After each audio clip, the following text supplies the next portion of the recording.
All right. It's me, Robert Phoenix, and we're back for another edition of the Friday FARcast. Hey, I'm sorry I'm late today, but I've been tracking this Donald Trump press conference around the alien stuff, and I actually have some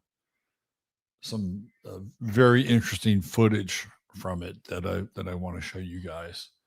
So we're just going to hang out here for a little bit and welcome the crew. I'm only going to stream for about an hour today because I am taking off on on Monday. I'm going to be doing a little mini tour of the South, and starting on Monday, I'll be in New Orleans for a couple days, and might extend my trip out a little bit to perhaps Mississippi and Alabama. And I'm thinking about maybe being in Alabama, like that Gulf Shores area, like on Thursday. And they have a dolphin cruise that they do at sunset. Take you out to go see the dolphins. So if you're in Alabama on Thursday and you're in Mobile, and you want to join me on a Piscean dolphin cruise, uh, send me an email, robert@robertphoenix.com. Come join me. We'll make some content together. But that's going to be on, I think, on Thursday. Let me just think. Tuesday, right? Probably Thursday. That's what I'm thinking. But I'll be doing videos, so I'll let you know. I want to do like a Pisces video. And since I'll be on the road and buy some water, I think it'll be a good thing to do. And it's always fun when people show up. If you lived there, you'd meet up with me. That'd be cool. All right.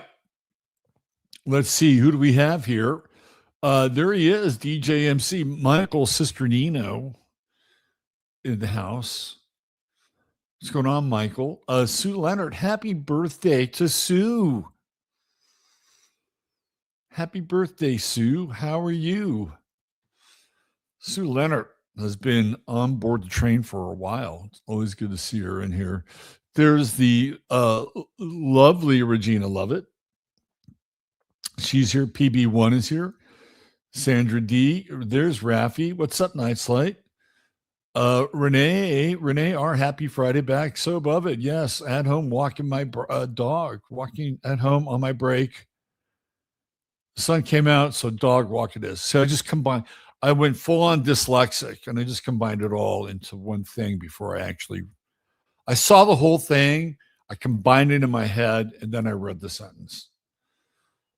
We've got Makeda Soul of Sheba, who was already mentioned, but we'll mention Makeda Soul of Sheba again. Let's see who else we have here. Ralph Winter. Hey, Ralph, good to see you. London calling, checking in. Let's see. Catherine Faulkner, Dolphin Cruise. Yeah.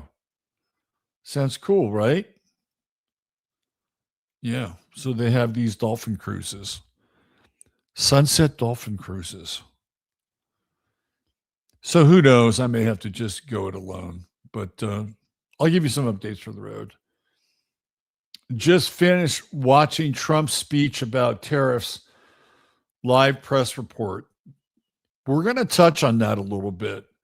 I haven't watched it, but it would be interesting. Let me see. Let's see what the old Trumpster has to say.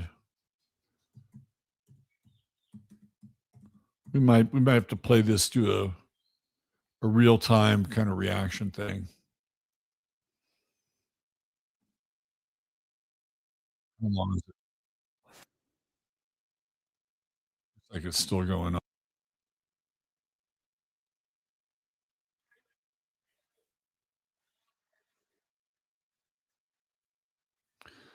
All right, let's just see what we got here. starts here.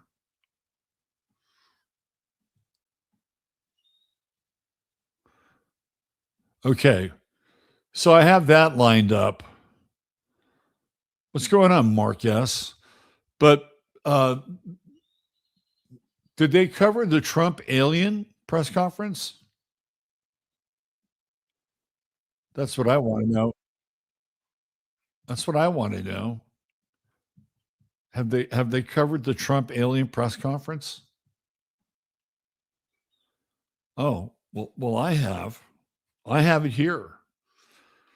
Due to copyrights, I had to change it up a little bit. But let me play you a portion of Trump's press conference, his alien press conference. Remember, there's some copyright issues here, so I had to alter a little bit. I'd like to welcome three really, really great guys from Zeta Reticuli. And they are truly going to make America great again. So that's the only part I was able to get. But let me play for you one more time. This is Trump in his press conference on the disclosure. I'd like to welcome three really, really great guys from Zeta Reticuli. And they are truly going to make America great again.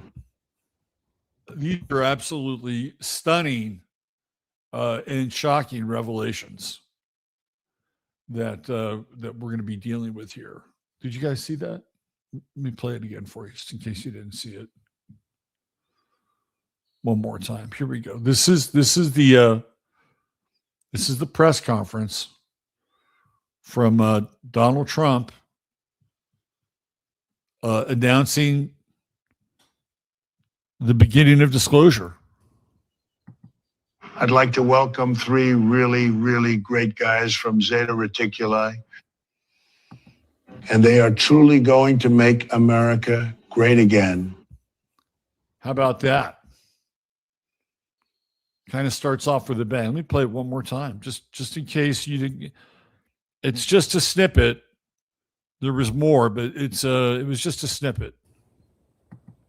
I'd like to welcome three really, really great guys from Zeta Reticuli. And they are truly going to make America great again. There you go. It's just the beginning. Right there. He's doubling up. He's the hardest working man in the world. Alien press conference, tariff press conference. Boy, oh boy. You didn't see that. Well, there you go. Not too many other people have seen it either. But fortunately, I have some inside scoops at the White House. Rafi says there are 3 disclosure movies coming out this year, including one. The Spielberg. What's interesting about Spielberg is that when he originally did E.T., he wanted it to be a bit more gripping. Like he didn't want E.T. to be a warm and fuzzy child film, right? No, I take that back. It was Close Encounters of the Third Kind, his other extraterrestrial movie. He wanted it to be more about abductions and kind of scary shit. And the studios were like, no. We want a friendly alien movie. The government was like, no. We want a friendly alien movie. If you keep an open mind, your worldview can never be shattered. I like that, Paula. I like that. If you keep an open mind, your worldview can never be shattered. That's a bumper sticker. That's definitely a bumper sticker. Keep an open mind. Keep an open mind. Keep your mind open. Prevent world-shattering views. Something like that. Neil Smith is here with us. I was like, did he really just said guys are from Zeta Reticuli. Yeah, he did. I'll play it again for you. Right here. This is an amazing chair right here. Right here. I'll play it for you.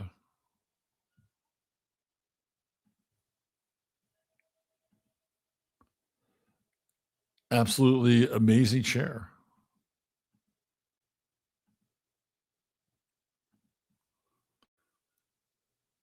If you haven't seen it, right off the presses.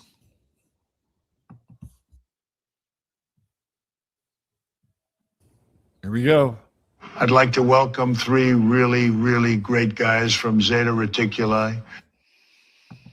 And they are truly going to make America great again. Look at that. I think he's got a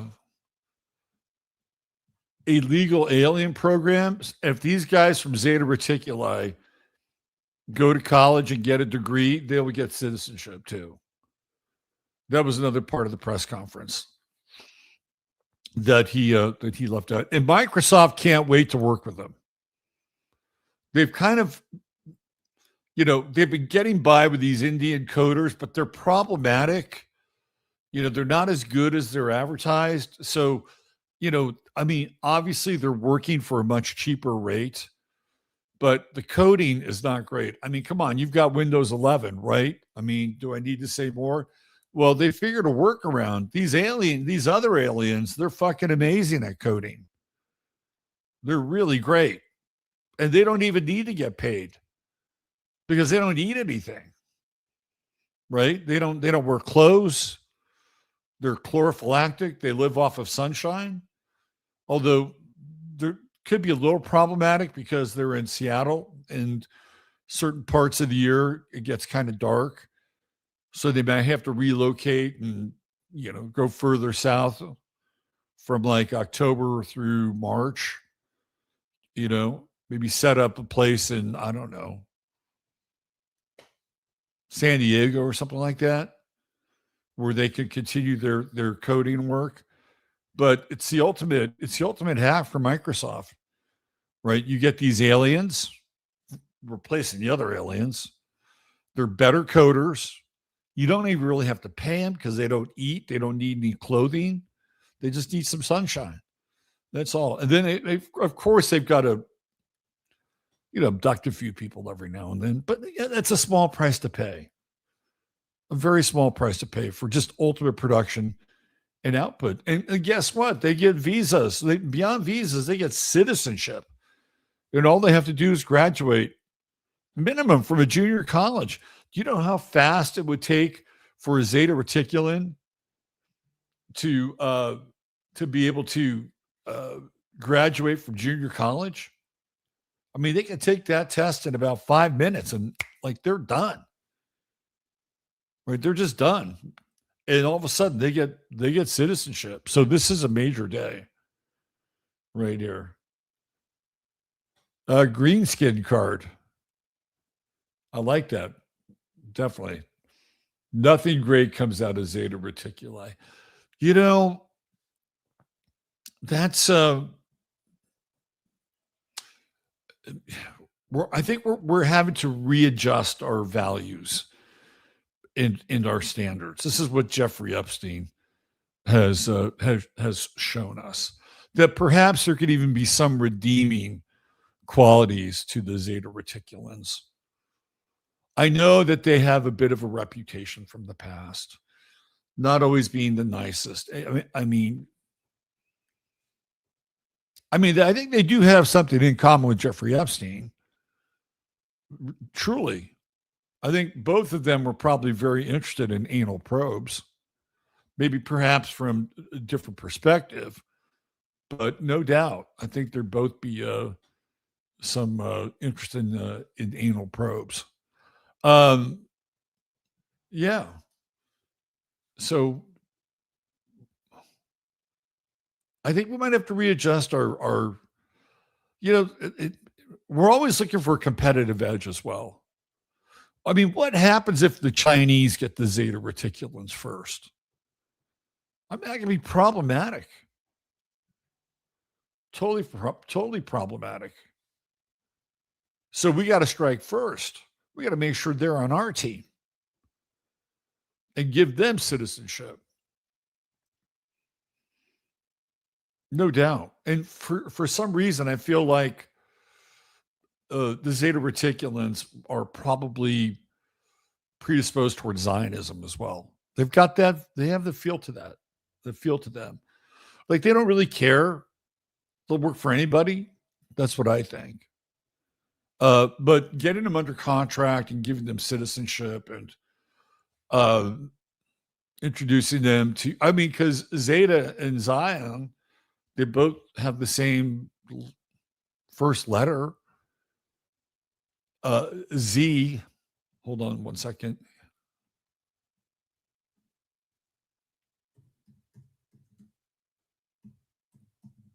Hold on.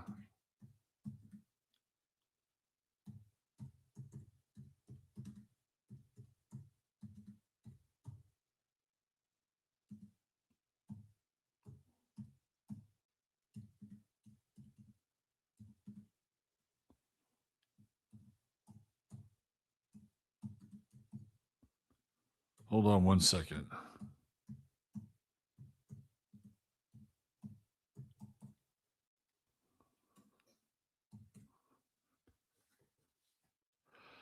Okay. All right. Got that taken care of and under control. They'll work for anybody. Absolutely. They do. The Zeta Reticulans do have a bit of a Zionist vibe to them. So I think this could totally work out. This could totally work out. But who knows where it leads to, right? First, you start with the Zeta Reticulans. You know, it's kind of like, you know, first we started with the Mexicans, and you know, and they were kind of assimilable. They didn't cause too many problems. Like as long as you locked your car at night, or you were fine. Great food. You know, could work in any restaurant, make any kind of food. I mean, these guys are amazing cooks, good craftsmen. Well, I mean, let's be honest. You know, it started with the Mexicans, and they became part of the American story. And but that's not where it ended, right? It started with the Mexicans, and then now we're dealing with the Somalians, and that's a very different group. Very, very different group. I'm not sure where the craftsman level is there. I'm not the food. I mean, we all love Mexican food, but have you ever tried Somalian food? There's only so many ways you can prepare like tree bark. You know what I mean? I mean, a little tree bark goes a long ways. No, I'm sure Somalia has a wonderful selection of legumes that they can do amazing things with. But you know what I'm saying? Like, and I don't want to, you know, completely crack on the Somali. I'm just giving you an example, right? And this whole Somali like fraud thing, very problematic. Very, very. So it started with this group, the Mexicans, Mexican people, Mexican culture. Now we love it. We celebrate it. We have Cinco de Mayo, right? We have all these great beers from Mexico. By God, we drink a shit ton of tequila. Like it's worked out pretty well. Think of the Zeta Reticulans as being the sort of the Mexican people of the new alien indoctrination. But again, like once you open that door, it like where does it stop and who shows up after that? It's only a matter of time before the reptilians, you know, emerge. I mean, because we know that they're here already, and people start taking off their masks and like, holy shit. It's like, well, we were just waiting for the Zeta Reticulans to be recognized. And now that they're recognized, well, guess what? It's our fucking turn. And then who knows who else shows up? I mean, those are the species that we know about. Like, there could be other variations that could be very problematic. So it starts off with these guys, and we can get some interesting things out of them. But who knows where it ends? And we got real issues on her. You think the Somalians are bad? Then just wait to see what the galactic cat drags in. Then we got some real problems. So I think we have to be careful. I think initially we have to make sure it's just a few zeta reticulans at a time, so that we can assimilate them before they assimilate us. I know you're getting to a point, but in the meantime, I'm cracking up. Zetas eat 3D printed pizza.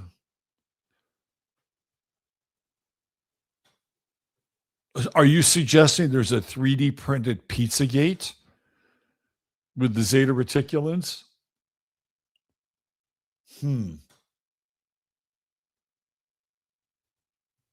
That's weird. Leave it to an Aquarius rising to go there. Yeah. It's a major day. It's a major time in American history. World history. I hope you can find it in your heart to drop your prejudice around the zeta reticulans. Okay? There's a lot, you know what I mean? There's a lot of baggage. Some of you may have even encountered them. If you ever had a little missing time, there's probably a chance you encountered the Zetas, right? So everybody deserves like a fresh start. You know what I mean? I mean, what would Jesus do? Jesus would forgive the zeta reticulans. He would. He would say, look, I know you've been doing genetic experiments with people and picking them up and dropping them off miles and miles away and fucking with them and giving them trauma for the rest of their lives, but we're willing to forgive you, especially now that you've come out of the closet. Zeta reticulans, once they, come out of the closet, so to speak, right? I think they're just going to feel more accepted. They'll feel more accepted. They won't have to run around and do shit in secret. And you know what I mean? It's like this can be very therapeutic and healing for everybody involved. And I have to tip my cap, if I was wearing one, to Donald Trump for doing this. He's playing 5D fucking chess. 5D chess. What other world leader is doing this? Not even close. Not even close. So what is today? Today is the 20th of February. So we could call this International Alien Day from here on out. 220, 22. It's got a nice ring to it. 220, 22, or just 22 in general. International Alien Day. And I think we'll get more. We'll get more from forthcoming press conferences. It's only just begun. I think they may even have like sort of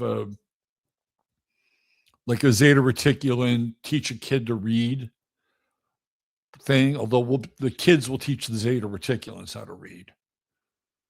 Because that's the one thing the zeta reticulans have a little bit of a problem with is they're a little dyslexic.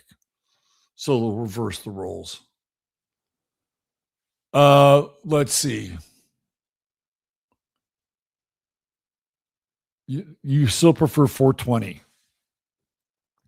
Well, this is half of 420. So maybe instead of going full 420, you can go half of 420 and get a similar result. The LGBTQ community can be the ambassadors since they won't mind the probes. Oh, Hucklebuck. That is, it's kind of funny actually. Alien butt play. Now where this show is really going into the shitter. I'm sorry to say. Alien butt play. Isn't that in the Epstein files? Wasn't there an email about alien butt play in the Epstein files? I wonder how long. So this is already out in the open, right? Now I'm going to get a little bit more serious.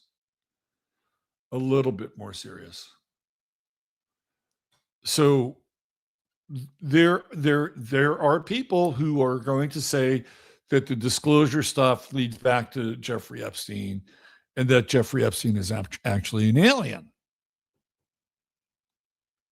Like, it's out there. It's already out there. And this is why this is all happening. That this is part of a much bigger plan to disclose the alien agenda, the ultimate agenda, the ultimate puppet masters of the planet, pulling the strings on even the Zionists, right? In the Howard Lutnicks of the world. They're merely middle managers and puppets. Now, this is the real thing. This is really what's coming. So all of you conspiracy people who just want to blame everything on the Jews, you got another thing coming. Because at the end of the day, you're going to find out it's not the Jews. It's the fucking aliens. That's who it is. And you're all gonna be contrite and have to apologize. Right? They're gonna demand you apologize to the Jews because you got it wrong. Right?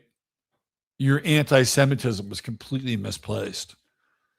And you should have been directing it towards the aliens the whole time. Only you didn't know about it.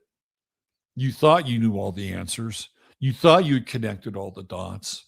You thought that you had, brought the Rothschilds in on it, right? And then all the Jewish power from Hollywood and all the Jewish power in New York and all the Jewish power in Washington, D.C. and AIPAC and the ADL, right? And Jared Kushner. Like, you thought all along that those were the people that were running everything on the planet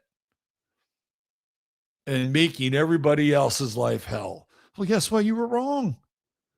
You were wrong. It was the aliens all the time. All the time. So now you should apologize to those people. It's only fair. And you're carrying around enough white guilt as it is already, so it should be easy enough to do. So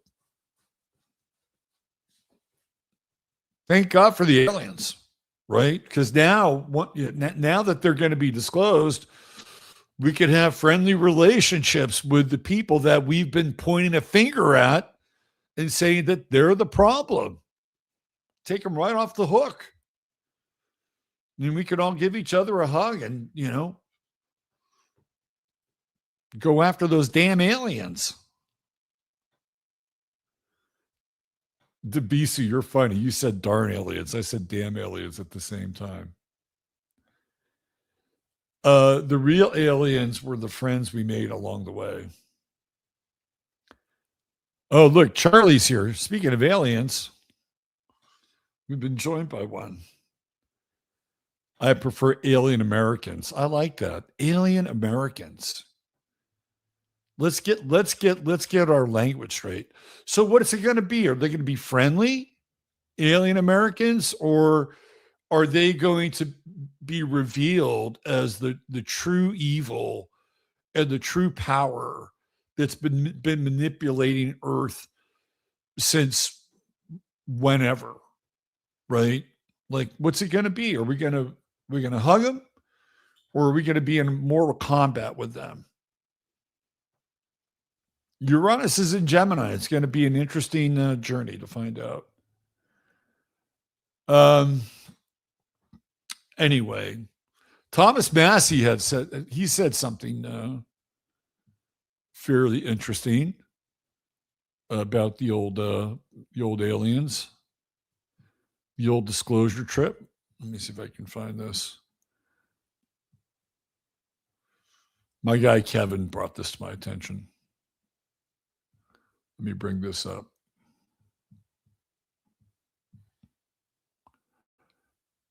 And you know that this is where this was going. I've been a little facetious, obviously,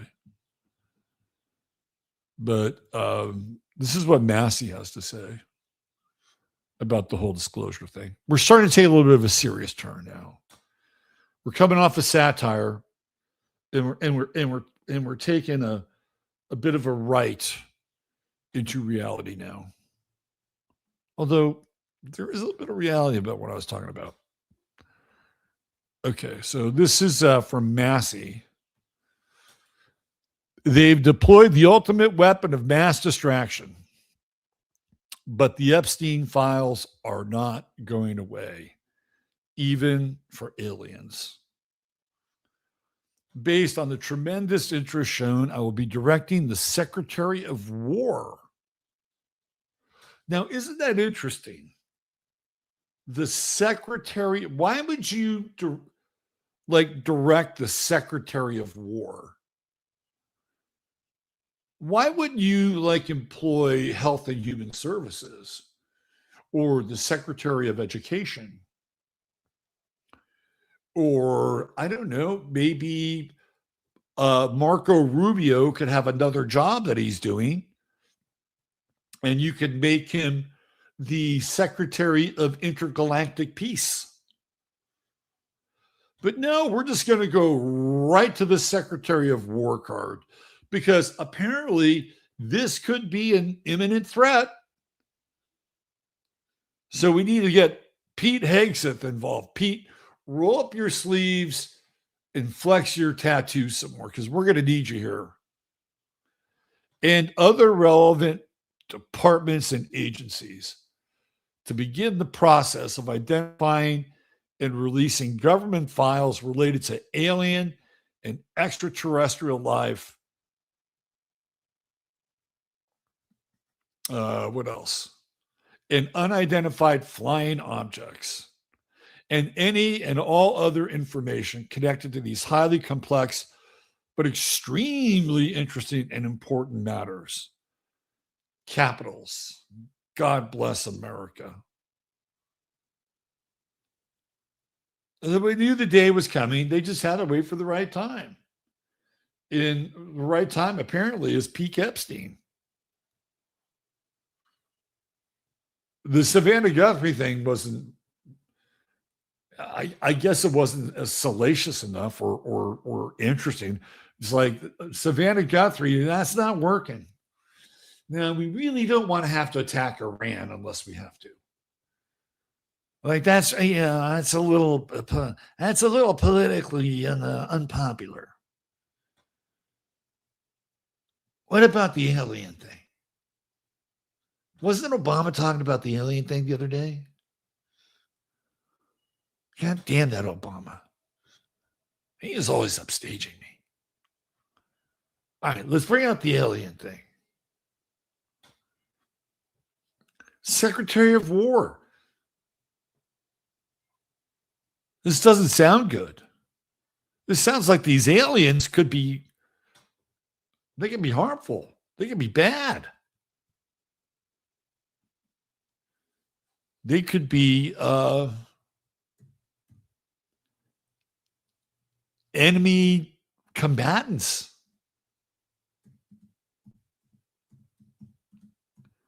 Let's see what we got here.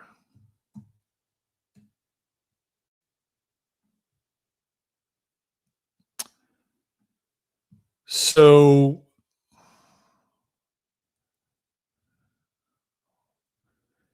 the old Illuminati deck.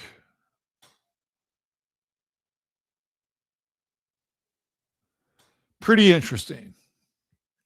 because it's all in the Illuminati deck. And there were like additions to the Illuminati deck. I think this is one of the original ones, if I'm not mistaken. Let me just see here.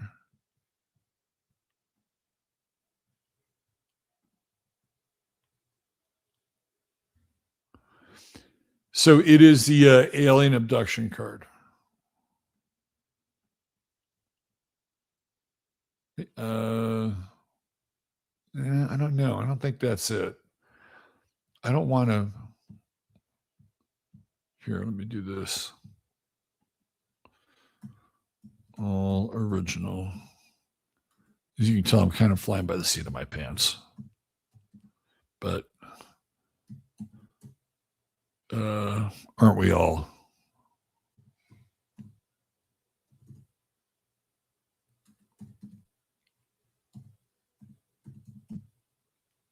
All right. Let's see if we can locate the originals.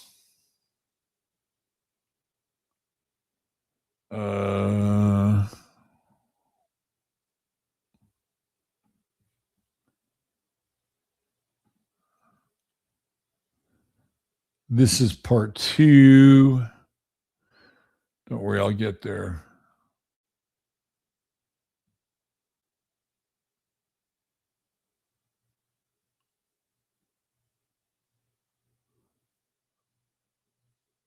Okay, so these are the original Illuminati cards.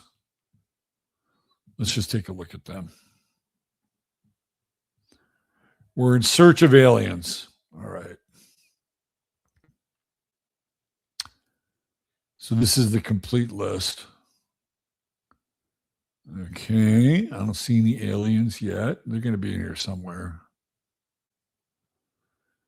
Killer satellites, KKK, New World Order, Lenin's body. Let's see, Las Vegas. That was really big on that Las Vegas shooting, wasn't it? Liquor companies, loan sharks, liberal agenda,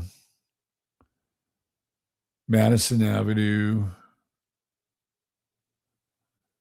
Margaret Thatcher, martial law, media blitz, mercenaries, Messiah, mob influence, meteor strikes, military industrial complex, miracle diet plan, Moonies, moral majority, moon base, we're getting closer, mistaken identity, NATO, NASA, Newt Gingrich, nephews of God.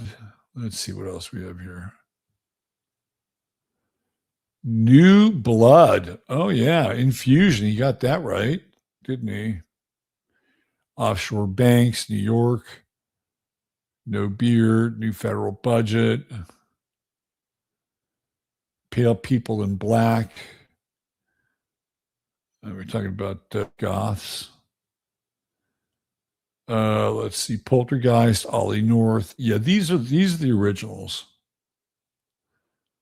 Phone freaks, pollsters, population reduction, looking a lot like the Twin Towers there. Prince Charles, Princess Di, psychiatrist, professional sports, Principia Discordia, Pulitzer's, punk rockers, Purge, Reign of Frogs, Red Scare. It looks a lot like Rush Limbaugh, doesn't it? Resistance is useless, recording industry, Republicans, Reload, Revolution, Robot Sea Monsters. We haven't encountered that one yet, have we? Unless we're talking about Ghislaine Maxwell. Savings and Loans, School of Prayer, Secrets Man Was Not Meant to Know, Secular Humanists,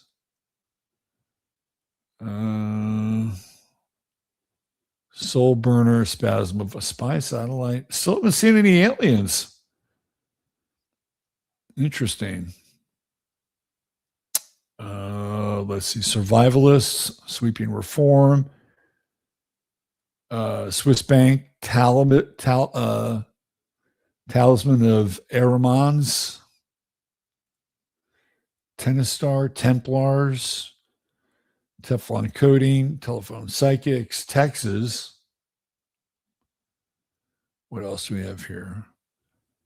The Big Prawn, Great Pyramid, Green Party, Corporate Masters, the Big Sellout, the Internet Worm, the Irish Flu, Men in Black, the Oregon Card, the Stars Are Right. What else? Anything else? Tobacco companies, Tidal Wave, Time Warp, Tornado, World Hunger.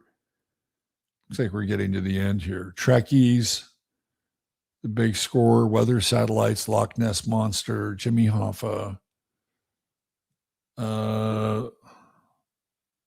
Wall Street, UFOs. There we go. All right, we're starting to get into it a little bit. Vladimir Zhirinovsky, Voodoo Economics, Vampires, Vatican City, Vultures, Urban Gangs, United Nations, Underground Newspapers. That's it.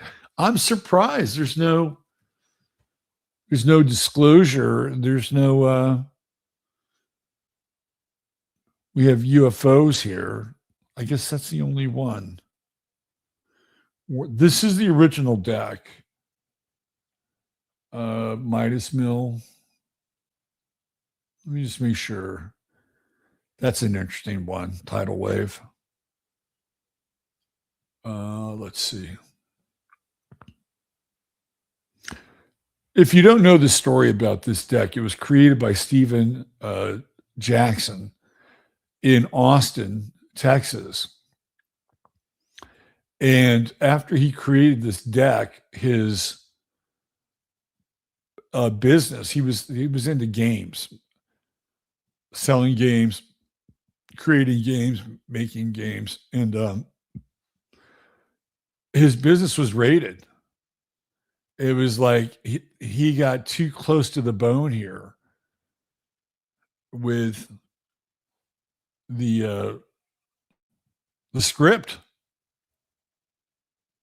Get a little too close to the bone.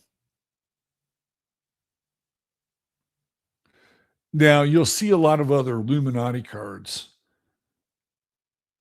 and many of them are not part of the original deck. So that's why I wanted to bring the original deck up.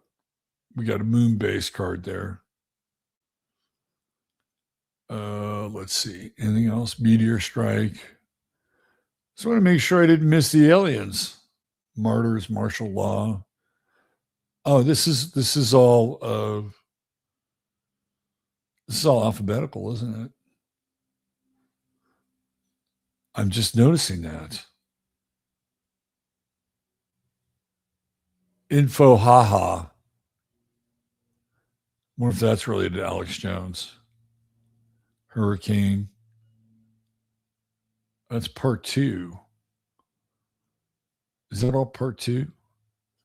Where's part 1? Let's see if there's here's part 1 right here. Let's go. Let us resume, because that was part 2. Let's look at part 1. Here we go. Alien abduction. There it is. There's the card. Right there. Let's look at it. See if we can make it bigger.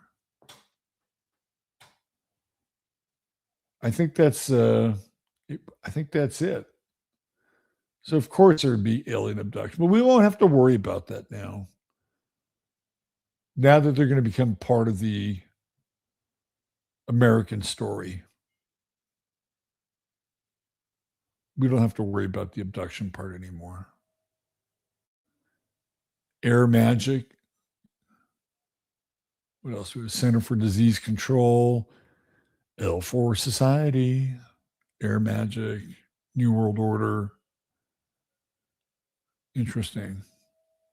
Well, we found what we were looking for. Clone arrangers. Everything is in here. Everything is in this freaking Illuminati deck. It's all in here. Dentists, Democrats, druids. Any druids in the house? Let's see. Emergency powers, fear and loathing, feminists, Federal Reserve. Energy crisis. Remember those? Fidel Castro, flying saucer. There we go. Another one. There we go. Foreign aid. Now that really looks like our card right there. Now this one was really weird. Fraternal orders. That was weird because that card got really popular when Trayvon Martin's father, Tracy Martin, sort of popped on the scene, and he was wearing like Freemason garb, including the fucking hat. Like, it was like, that was one of those self-fulfilling prophecy cards. And that's the weird thing about this deck. The things that have actually manifested. It's kind of undefeated. Okay. Shall we get a little serious here? Why don't we watch Trump's he's been a busy guy. Let's watch his other press conference. I'm just hearing this for the first time. And maybe some of you are as well. So let's hear what he has to say about the whole tariff thing. Because this could go really south. Here we go.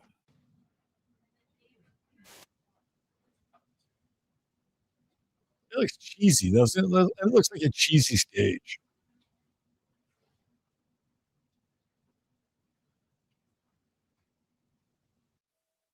There he is, right here. Wow. There he is, Lucky Lutnick. Lucky Howard.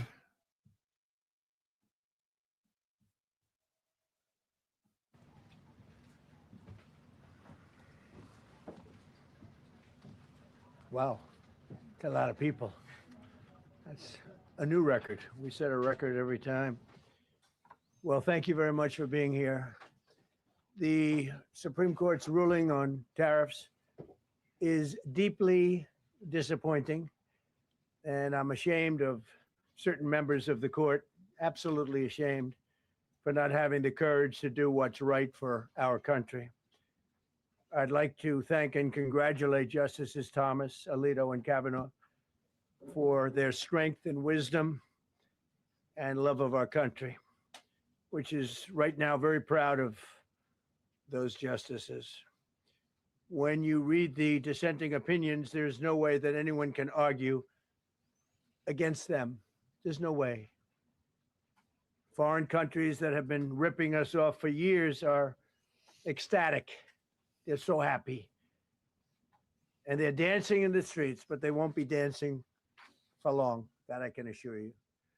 The Democrats on the court are thrilled, but they will automatically vote no. They're an automatic no, just like in Congress. They're an automatic no. They're against anything that makes America strong, healthy, and great again. They also are a frankly disgrace to our nation, those justices. They're an automatic no, no matter how good a case you have. It's a no. But you can't knock their loyalty. It's one thing you can do with some of our people. Others think they're being politically correct, which has happened before far too often with certain members of this court. And it's happened so often with this court. What a shame. Having to do with voting in particular. When in fact they're just being fools and lapdogs for the rhinos and the radical left Democrats, and not that this should have anything at all to do with it. They're very unpatriotic and disloyal to our Constitution. It's my opinion that the court has been swayed by foreign interests and a political movement that is far smaller than people would ever think. It's a small movement. I won by millions of votes. We won in a landslide. With all the cheating that went on, there was a lot of it. But we still won in a landslide. Too big to rig. But these people are obnoxious, ignorant, and loud. They're very loud. And I think certain justices are afraid of that. They don't want to do the right thing. They're afraid of it. This was an important case to me, more as a symbol of economic national security. And also, I would say, just for our country itself, so important, because we're doing so well as a country. We've never done so well. The good news is that there are methods, practices, statutes, and authorities as recognized by the entire court in this terrible decision, and also as recognized by Congress, which they refer to, that are even stronger than the IEEPA tariffs available to me as President of the United States. And in actuality, I was very modest in my ask of other countries and businesses because I wanted to do, and it's very important, I wanted to be very well behaved because I wanted to do anything, I didn't want to do anything that would affect the decision of the court, because I understand the court. I understand how they are very easily swayed. I want to be a good boy. I have very effectively utilized tariffs over the past year to make America great again. Our stock market has just recently broken 50,000 on the Dow. Oh, here we go with that again. Now we're quoting the Dow. And simultaneously, and even more amazingly, broken 7,000 on the S&P, two numbers that everybody thought upon our landslide election victory. Anytime something goes south, just break out the Dow and the S&P. You can always lean on that. Could not be attained. Think of that. Nobody thought it was possible to do it within 4 years, and we did it in 1 year. They said, you'll never be able, you'll go back and you read the geniuses, read their statements, all of the Nobel Prize winners in economics. They said, no, you couldn't do it in 4 years. Well, we didn't do it in 4 years. We did it in 1 year. We broke every record in the book, and we're continuing to do so. Tariffs have likewise been used to end 5 of the 8 wars that I settled. I settled 8 wars, whether you like it or not, including India, Pakistan, big ones, nuclear, could have been nuclear. Prime Minister of Pakistan said yesterday at the great meeting that we had, the Peace Board, he said yesterday that President Trump could have saved 35 million lives by getting us to stop fighting. They were getting ready to do some bad things. But they've given us great national security, these tariffs have. And together with our strong borders, reduced fentanyl coming into our country by 30%. When I use them as a penalty against countries illegally sending this poison into our country to poison our youth. All of those tariffs remain. They all remain. I don't know if you know that or not. They all remain. We're still getting them, and we will after the decision. Guess there's nobody left to appeal to. But again, those 3 people, such respect. I've had a lot of respect for them anyway, but such great respect. But other alternatives will now be used to replace the ones that the court incorrectly rejected. We have alternatives, great alternatives. Could be more money. We'll take in more money, and we'll be a lot stronger for it. We're taking in hundreds of billions of dollars. We'll continue to do so. To show you how ridiculous the opinion is, however, the court said that I'm not allowed to charge even $1. I can't charge $1. Can't charge $1. I would have used 1 penny, but we don't make the pennies anymore. We save money. Can't charge $1 to any country under IEEPA. Not $1. I assume to protect other countries. This must have been done to protect those other countries, certainly not the United States of America, which they should be interested in protecting. That's what they're supposed to be protecting. But I am allowed to cut off any and all trade or business with that same country. In other words, I can destroy the trade. I can destroy the country. I'm even allowed to impose a foreign. I think it's really interesting that he uses the term I. I can destroy the trade. I can destroy the country. Right? There's no we in there. And this is something I've heard from Trump on numerous occasions. Like, we could destroy the trade. We could destroy the country. No, I can do that. I can do that. Maybe he just means we. And maybe I is the royal we. But it's an interesting bit of mindset, isn't it? Country destroying embargo. I can embargo. I can do anything I want, but I can't charge $1. Because that's not what it says. And that's not the way it even reads. I can do anything I want to do to them, but I can't charge any money. So I'm allowed to destroy the country, but I can't charge them a little fee. I could give them a little 2-cent fee, but I cannot charge under any circumstances. I cannot charge them anything. Think of that. How ridiculous is that? I'm allowed to embargo them. I'm allowed to tell them you can't do business in the United States anymore. We want you out of here. But if I want to charge them $10, I can't do that. It's incorrect. Their decision's incorrect. But it doesn't matter because we have very powerful alternatives that have been approved by this decision. You know, they've been approved by the decision for those that thought they had us. And they're saying that I have the absolute right to license, but not the right to charge a license fee. So think of that. I have the right to license, which is a very powerful word. In many ways, license is more powerful than tariffs. In fact, I was thinking about using it.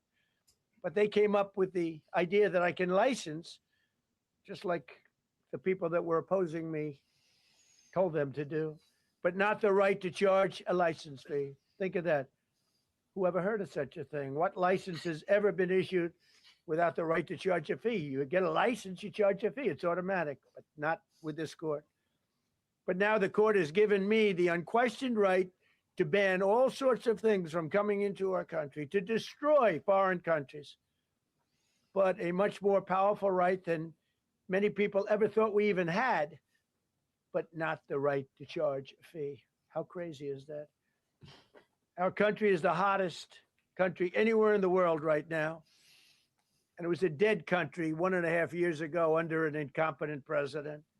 But now I'm going to go in a different direction, probably the direction that I should have gone the first time, but I read the language. I'm very good at reading language, and it read our way 100%. But now I'll go the way I could have gone originally, which is even stronger than our original choice.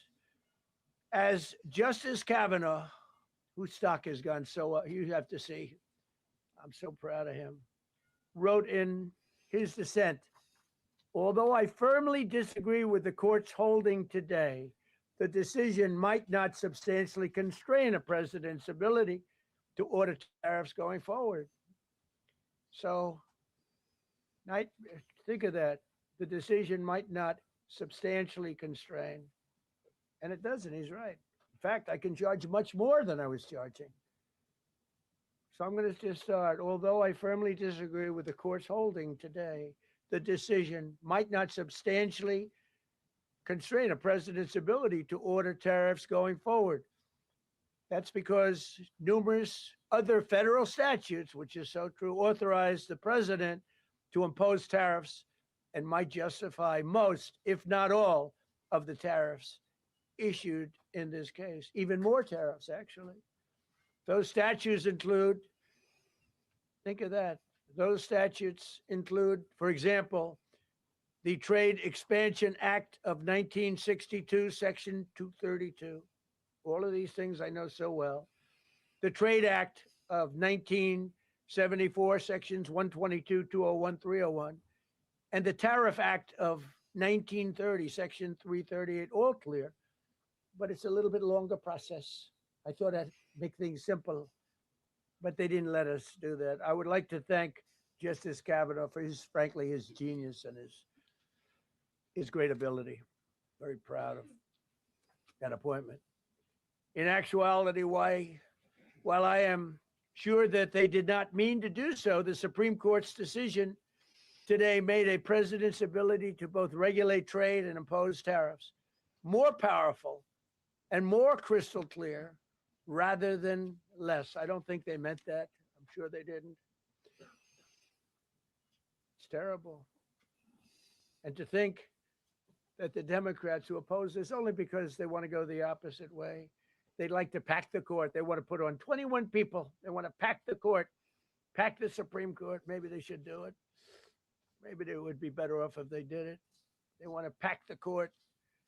They want to do anything to hurt our country. There will no longer be any doubt, and the income coming in and the protection of our companies and country will actually increase because of this decision. I don't think the court meant that, but it's the way it is. Based on long-standing law and hundreds of victories, and even, as I was pointed out before, even thousands of victories over the years, to the contrary, the Supreme Court did not overrule tariffs. They merely overruled a particular use of IEEPA tariffs. And essentially, it's used to get a fee. I can do anything I want with IEEPA, anything. I just can't charge anybody for it. I can license, I just can't charge them. It's ridiculous, but it's okay because we have other ways, numerous other ways. The ability to block, embargo, restrict, license, or impose any other condition on a foreign country's ability to conduct trade with the United States under IEEPA has been fully confirmed by this decision. So now there's no doubt, because, you know, there were a lot of questions about tariffs because no president was smart enough to use them to protect our country from those countries and businesses that were ripping us off. You took a look at the deficits that we had with some of these countries. It was disgraceful what they got away with for many, many decades. But now we know, because this decision affirms all those things that some people weren't sure about. In order to protect, and it says so, in order to protect our country, a president can actually charge more tariffs than I was charging in the past period of a year under the various tariff authorities. So we can use other of the statutes, other of the tariff authorities, which have also been confirmed and are fully allowed. Therefore, effective immediately, all national security tariffs under Section 232 and existing Section 301 tariffs, they're existing, they're there, remain in place, fully in place, and in full force and effect. Today, I will sign an order to impose a 10% global tariff under Section 122 over and above our normal tariffs already being charged. And we're also initiating several Section 301 and other investigations to protect our country from unfair trading practices of other countries and companies. Thank you for your attention to this matter. And I say quite simply, which I've said for a long time, make America great again. And interestingly, we've already made it great, so I don't have to use that, but I don't think we'll ever give up on MAGA. MAGA is always going to be with us. If you have a few questions, you can. Let's hear the questions. But just to end, so we're going forward, we will be able to take in more money, and there'll no longer be doubt, because there was always doubt. I know the people that brought the lawsuit, and you know, they're sleazebags, major sleazebags, but I know them, and they're foreign country centric. They were sending things into our country, and the people representing them knew full well, but they were sending things into our country, and they were beneficial to other countries, but very, very bad for us. And I stopped it, and we'll just keep it going. So we have a totally firm decision now. And I don't think the court meant it, because the court doesn't show great spirit toward our country, in my opinion. A lot of bad decisions, but there are usually ways around it. This is something we could have done, as Justice Kavanaugh said, we could have done this originally, but we're doing it now. And the numbers could be far greater than the hundreds of billions we've already taken in. Yeah, please. Thank you, Mr. President. Mr. President, I'm very curious. You've Why didn't spoken call you about in the red? Thank you so much, Mr. President. Justice Thomas and Alito, as you know, are the most conservative constitutional justices. Do you think that you'll get to appoint 2 more justices later this term with similar ideologies? And what type of vetting process will they go through to ensure the uphold? That's a lob ball question. Like, he knew that he was going to get a lob ball or a softball from her, because he cut the other question off from the other guy. So let's hear what he has to say. I don't know, but they're great Constitution. justices. That's all I can say. And I hope they're going to be around a long time. I hope they're going to stay healthy. They're great people. They're great. And Justice Alito, too, to add to the group. These are great men. Right. They're with a great love of our country and a great understanding of the law. Congress to take additional action on tariffs now? No, I don't need to. It's already been approved. I mean, I would ask Congress and probably get it. When people look at the real numbers and you look at hundreds of billions of dollars that have come into our country. Yesterday, I was at a steel plant, as you know, and went to great place, great plant, great, wonderful people. And they were telling me, I said to them, you were there, a lot of the press in this room. Of course, I don't think this plane's big enough to take the press in this room, but a lot of the press right here. We're in Georgia. And I said to the owner, I made a speech at a factory. They make steel products. And I said, how are you? Nice to meet you. How's business? President, I'd love to kiss you. This is a very powerful man. I don't want to be kissed by that man, but a very powerful, strong man. He's been in the steel business for many years. His father started it. And he said, sir, I want to kiss you. I said, why? He said, because we were down to working 1 hour a week. And then you came in and imposed tariffs. And all of that foreign junk that they were dropping into our country stopped. And we're now going to double shifts, 7 days a week. And we may be very soon going to 24 hours around the clock, almost 7 days a week. He said, sir, I want to kiss you so badly. And I said, no, thank you.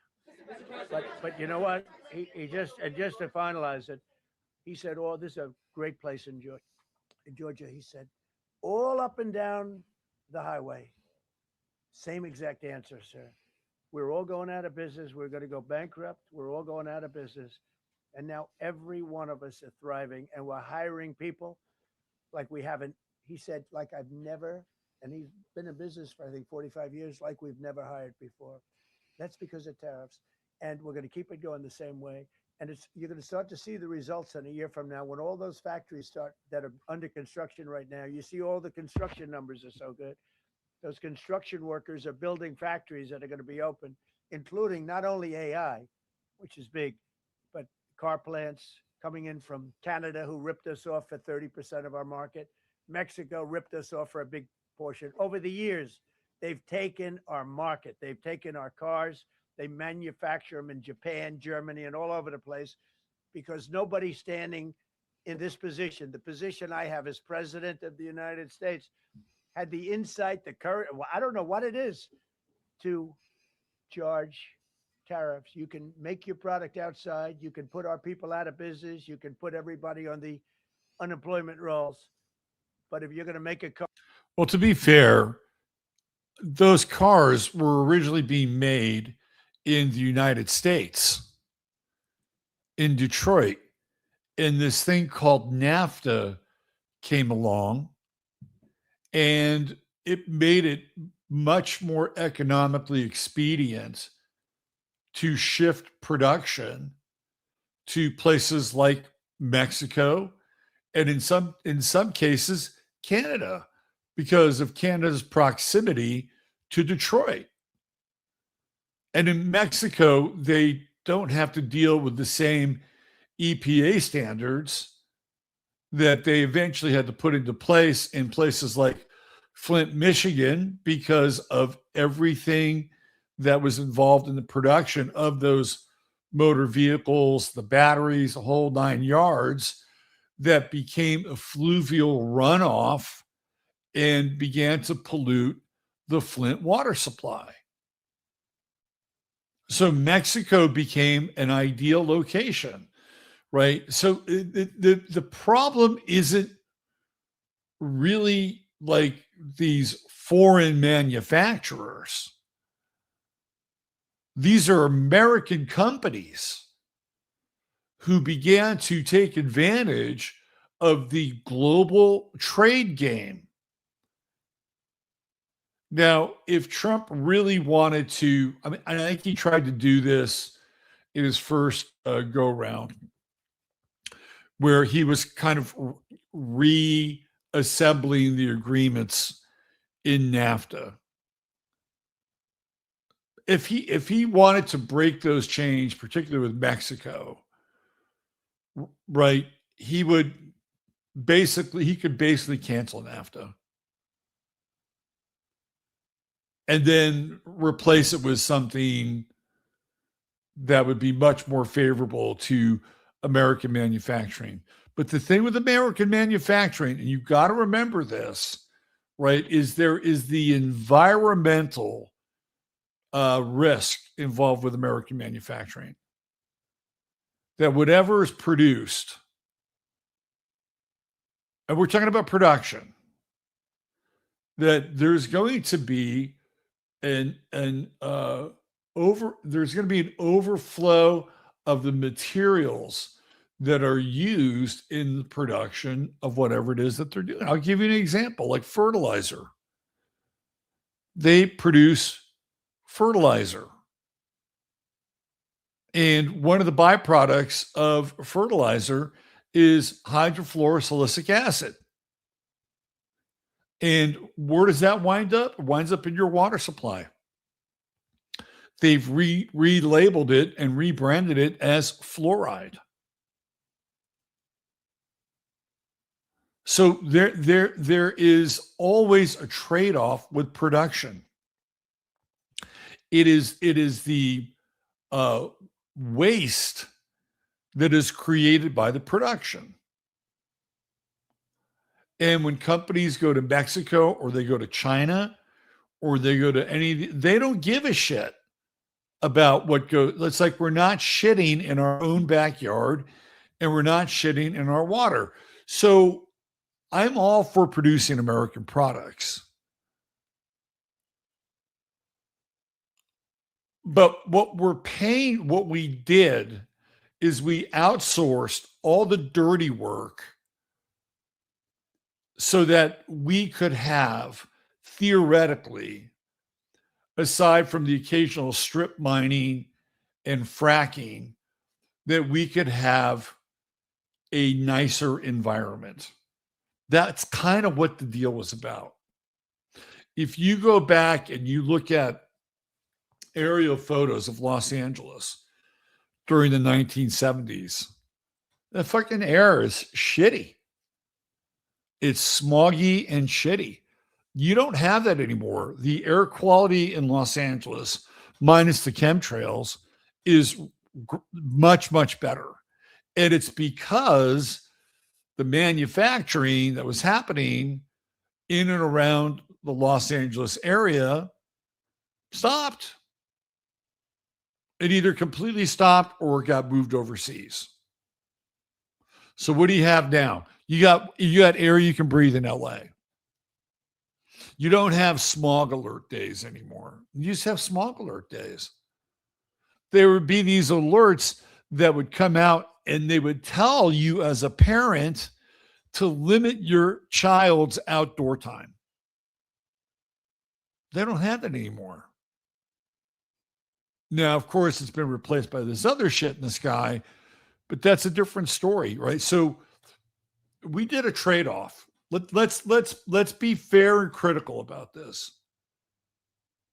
When we went full-on globalist, which starts in the 80s and really gets into high gear in the 90s, we're trading off American manufacturing and heavy industry so that we can have a better environment. And the countries in other parts of the world that don't give a shit about their environment, they'll take the business, they'll take the money, and they'll dump the shit into their water supply or their air. Like the air of even the air over China, that eventually comes back to us as well too. We don't really know it or understand it, but it does. I saw a documentary one time. They're doing an atmospheric sample in Seattle, and they broke down that atmospheric sample, and there were things in the atmosphere in Seattle that should not have been there. So it's not like we completely exercised the demons of industry for a virginal environment. No, we're still connected to those things. Maybe not as viscerally as we once were, but it still affects us. But that was the trade-off. That was the deal. And so when he talks about, like, who the fuck does he think he's talking about when he talks about manufacturing in Mexico? It's American auto dealers. It's American auto manufacturers. That's what he's talking about. All right, let me see what else we have here. Or in some other country, you're going to pay a 15, 20, 30% tariff. And those things would have never happened. We wouldn't have lost our business. Same thing with, as an example, Taiwan. Taiwan came in, they stole our chip business. They make chips. Again, the production of chips, not good for the environment. They're not good. If you want, so first of all, they have tried to manufacture chips in the US. It's not like they can't. They can. But the quality of the chips is not the same. You know, it's kind of like you can buy French bread in Austin. It's not going to taste like sourdough from San Francisco. It's not. Nothing can replace, you can make French bread anywhere in the country, and it will not taste like sourdough from San Francisco. And there's a reason why. It has to do with the air pressure. It has to do with the moisture in the air. I mean, there are all these things that you could kind of only get in San Francisco that creates the sourdough. You get great French bread in other places, but it's not the same. It's for whatever reason, right? Whether it's the sand that they use, there's something about the creation of the chips in Taiwan that sets the chips apart from other places. They've tried to do it here. It's not the same. They're not as effective. They're not as efficient. And guess what? It impacts the environment. So this is all very soundbitey and good. It looks like he's about to take a shit there, but it's not always the truth. And you can't really spend a bunch of time talking about it in this environment, nor does he want to. But to say that Taiwan didn't steal shit. Right? It was American companies. You think of Taiwan, American companies either built or outsourced those resources. It's the same thing with the auto manufacturing companies. It's the same thing, right? At the heart of it, these companies are globalist. All right. For 30 years longer, they made chip, and they put our companies. Intel would be now the largest company. I saved Intel. I literally saved it at the beginning of this administration.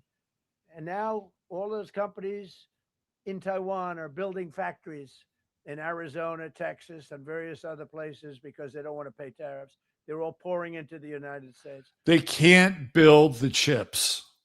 I'll show you right here.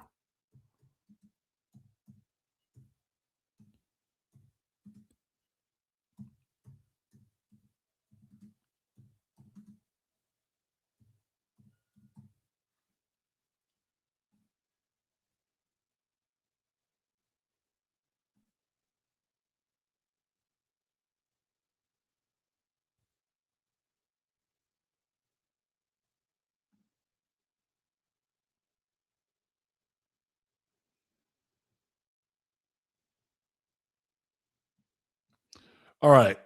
Let me show you this to you. First of all, this is simple. Chip plants require enormous amounts of water.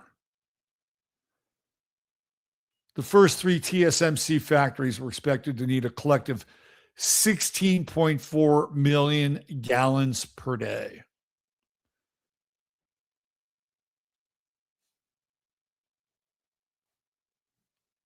Here's the New York Times. It's probably behind the paywall.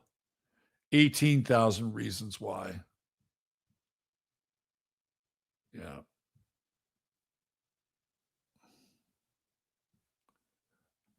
Let me see.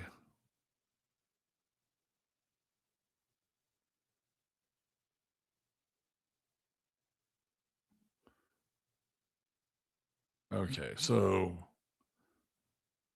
let me see if we can get to this. There's something about the environment which makes it, first of all, it's the water.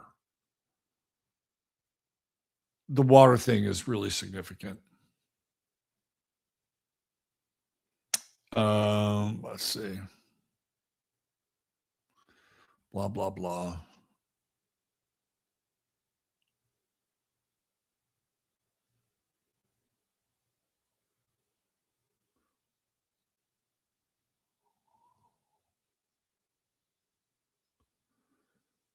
There's a CFR article. Anyway, look it up. There's something about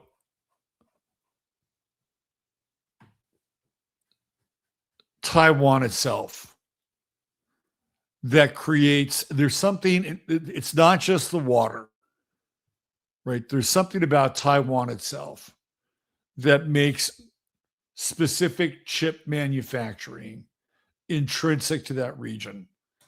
Sand is also a big part of it. They use a lot of sand. And maybe I'm just, riffing a little bit. Maybe, not all sand is created equal. All right, let's play a little bit more.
I want to hear a question about paying back the tariffs.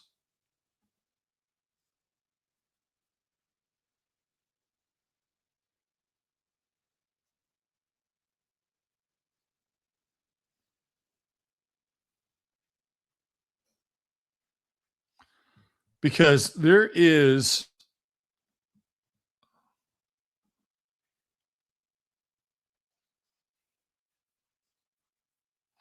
here, let me do this instead of just fishing around. Let me ask this.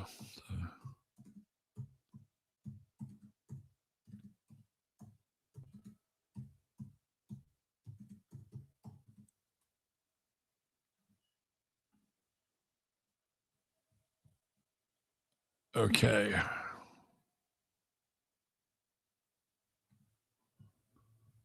Let's do this.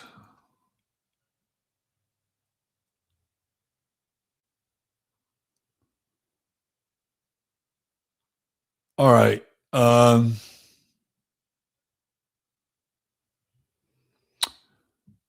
So this is what is at stake. The U.S. Supreme Court ruled in a 6-3 decision that President Trump's sweeping tariffs imposed on the International Emergency Economics Powers Act were illegal, potentially forcing the U.S. government to pay back billions in refunds. Okay, total owed. Estimates from the Penn-Wharton budget model suggest that the U.S. could be on the hook for up to $175 billion in refunds to companies that paid the illegal duties. Court mandate. While the Supreme Court declared the tariffs illegal, it did not provide specific guidance on how or when refunds must be paid. That's important because Trump won't pay shit if it's not in the letter of the law. President Trump has suggested he may not honor refunds immediately, stating the issue will likely be litigated for the next 5 years. However, Treasury Secretary Scott Bessent indicated that the Treasury has sufficient cash on hand, $774 billion to cover refunds if ordered, though the process could take over a year. Major corporations, thousands of companies, including Costco, Revlon, and Goodyear Tires, have already filed lawsuits to recover the billions they paid. Goodyear Tires, would you consider them to be traitors of the economy? Advocacy groups like We Pay the Tariffs are pushing for full, fast, and automatic refunds for smaller employers hit by the costs. Trade deals. Dissenting Justice Brett Kavanaugh warned that the ruling could destabilize existing trade agreements. I think Trump already brought that up.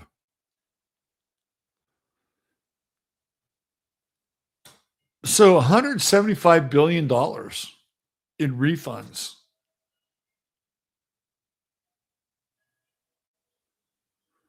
And now you've got his political opponents, Newsom, calling for immediate refund checks. Time to pay the piper.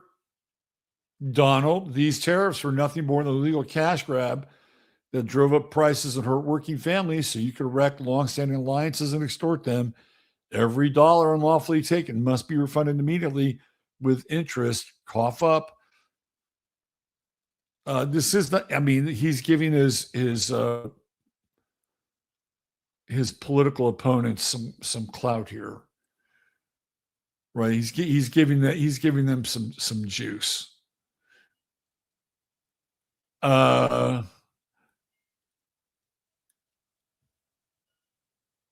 It's going to be interesting because I don't think he is getting Trump in the United States to cough up $175 billion. It's a lot of money. That's a lot of money. I don't think he's going to do it willingly, if he's going to do it at all. Because let's be honest for a second. Who is going to enforce that? Because if there's no strict outline based on the Supreme Court's decision about how and when the refunds should be paid and distributed,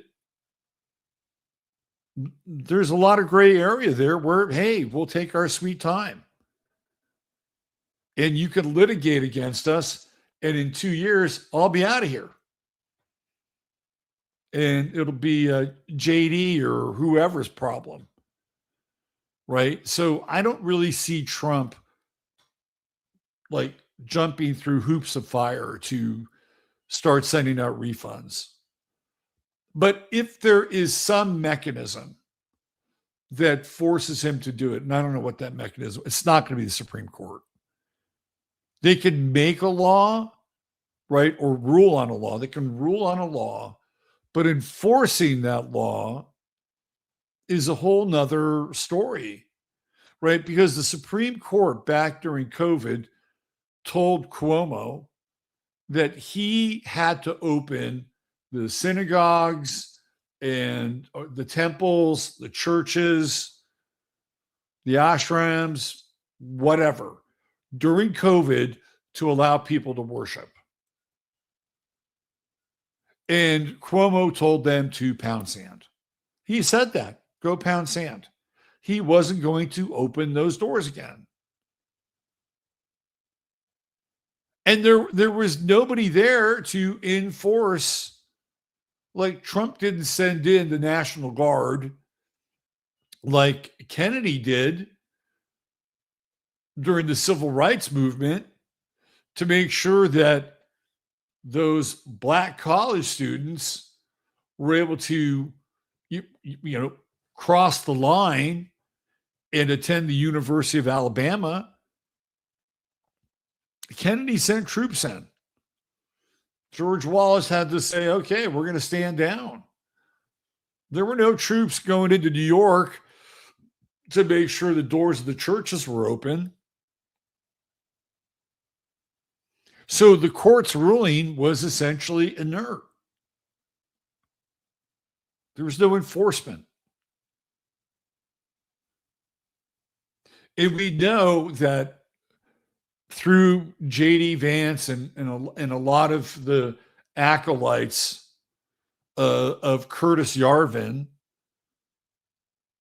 who is in favor of a Caesar, right? The whole Curtis Yarvin philosophy.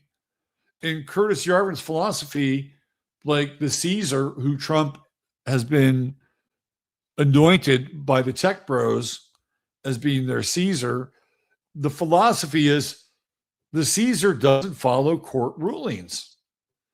Basically, it's a middle finger to the courts. And Trump has kind of displayed that over this past year. And it'll be interesting to see how much of a middle finger he gives the Supreme Court by not following the tariff order or reinterpreting it differently, going through some other channel, which apparently he can, and more importantly, not paying back the tariffs. This is going to be a very interesting piece of the Trump administration to watch. This is really where, like, the acolytes of Yarvin are going to see just how much of a Caesar Trump is. Can he say no to paying back $175 billion? And that's not a throttle back or pump the brake strategy. That's just a flat out no. We'll see what happens there. It's not the best news for the Trump administration. I mean, just think if they had ruled in favor of it. If they had ruled in favor of it, boy, he'd be pounding his chest to be like, wow, I was right. See, this thing has been, really important and groundbreaking and yet another victory for us. So he had Gorsuch turn, and Gorsuch has been voting with the conservative side. So there's always been 4 right? You've had Alito, Thomas, Kavanaugh, and generally Gorsuch. Those four. Coney Barrett almost always votes against Trump, which I predicted when he picked her. It was the wrong choice. Totally wrong choice. He should have picked the judge from Miami, the Cuban gal from Miami. She would have been a lock for a vote. And then we know that Roberts is completely compromised. And he almost always votes with wherever his compromise takes him. So that's where he lost the court battle. Normally he gets Gorsuch, and he would have had to have gotten one of those swing votes from Coney Barrett or Roberts. And those are, those two, especially Coney Barrett, are almost always turncoats as far as Trump goes. What really fucked up Trump is that he couldn't have appointed somebody else when Ketanji Jackson Brown, right? Like, he couldn't appoint somebody. Like, if he had that ability to appoint a justice instead of her, it would have been game over. If he would have appointed the right person. And he could have done that with Amy Coney Barrett, but he didn't. I don't know what the fuck he was thinking. He was listening to Mike Pence. Oh yeah, she's a Pentecostal, and she's a woman, and yeah, you'll get this passed through, and she'll vote for you all the time. No, she wouldn't, and she hasn't. Anyway, I wasn't really planning on talking about the tariffs all this much, but it's an important thing, right? I mean, he has built his presidency on these mighty tariffs. And this is kind of a kick to the nuts. You could tell that he was not happy.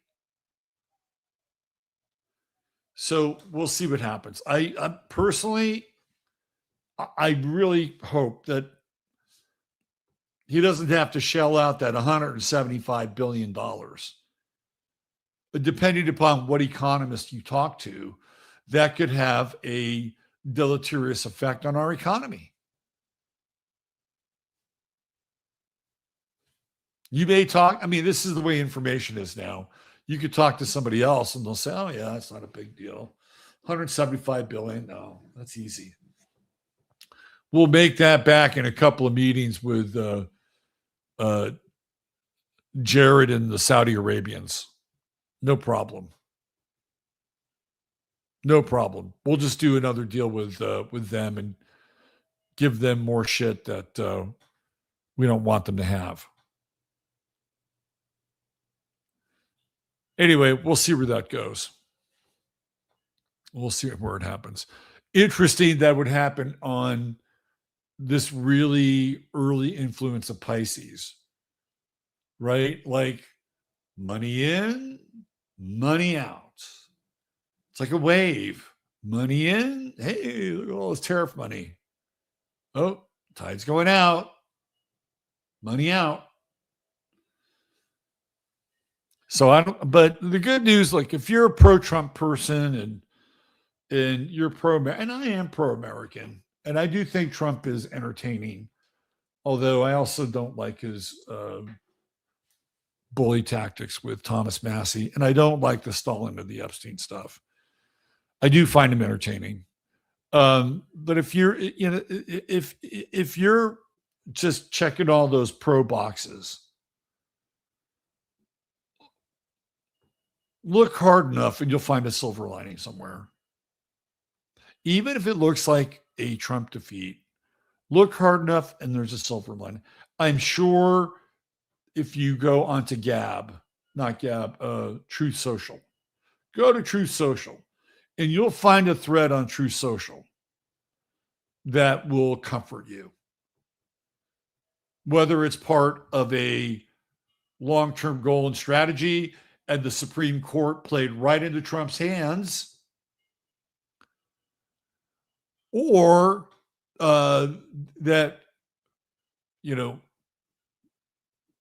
the money that we're paying back, right, is going to come back triple in interest because of the next portion of the bills that Trump talked about that he could use inside of the ruling will triple the tariffs, and he could do it legally. And so at the end of the day, that the Supreme Court again played into his hands, and now he can use the sledgehammer instead of the ball peen hammer. You probably find that. So if you're in that camp, just go on over to True Social. I'm sure you'll be able to uncover something like that.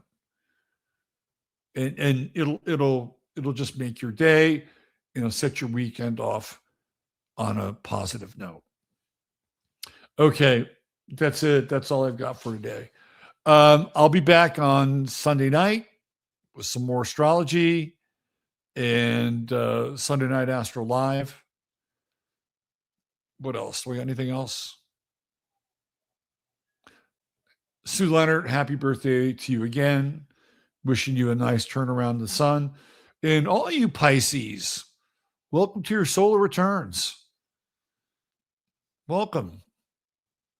I hope you have a great year ahead of you. And we're going to need your water, Pisces. We'll need your water. The water's going away. Air and fire. Right? You'll be our most important resource. We'll turn to you. When things get hot and combustible, we'll turn to you, Pisces. You'll be our human, whatchamacallit, fire extinguishers. You'll be our human fire extinguishers. All right, I'm out of here. Take care. God bless. Love you all. Chatare, you're the best. Bye for now.